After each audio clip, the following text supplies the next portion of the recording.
Yan guys, nandito pa rin kami sa loob ng village outlet na to, and nakakatuwa kasi they have a playground, no? Nakita namin to dito. So ito yung tsura niya guys.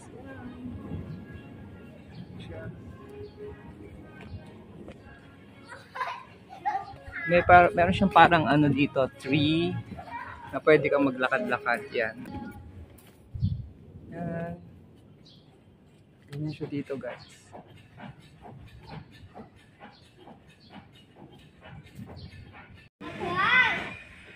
Yan guys, meron ditong ano rin sa loob ng outlet nila guys. Meron ding playground. Ang ganda oh. It's like green grass. But of course, that's artificial. And ayan, may mga kids that are playing and enjoying here. Hello! Yan. So meron silang ganito dito guys. Meron silang parang ano. Yan.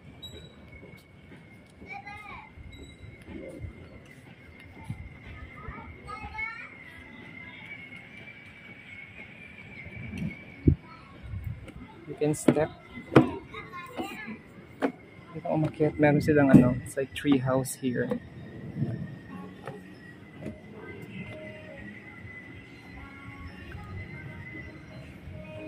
Ganda. Ayan guys. Galing. This is a nice place. So kung may mga bata dito na kasama, pwede kayong mag ano. Pwede sila maglaro dito.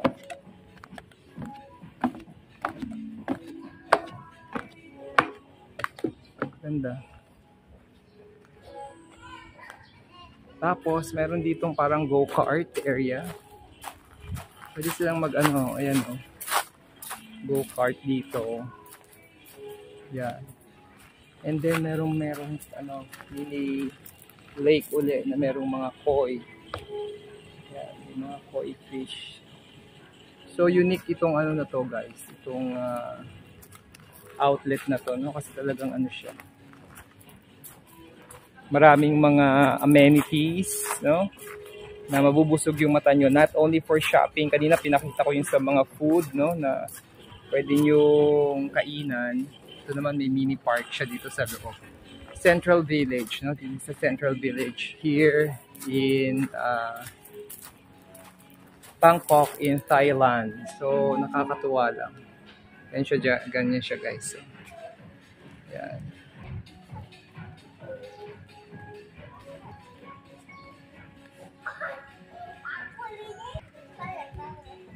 Ayan guys, nakakatuwa kasi ano, meron siyang green area. So yun lang guys, sharing with you another experience, no? So pag napunta kayo dito, pwede nyo puntahan. And then may mga bata kayo kasama, pwede nyo rin i-try dito.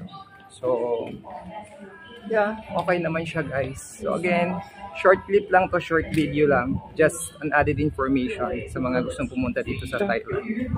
So yun lang guys, titingin muna kami dito daw sa Super Kids Super Store. Okay, bye bye.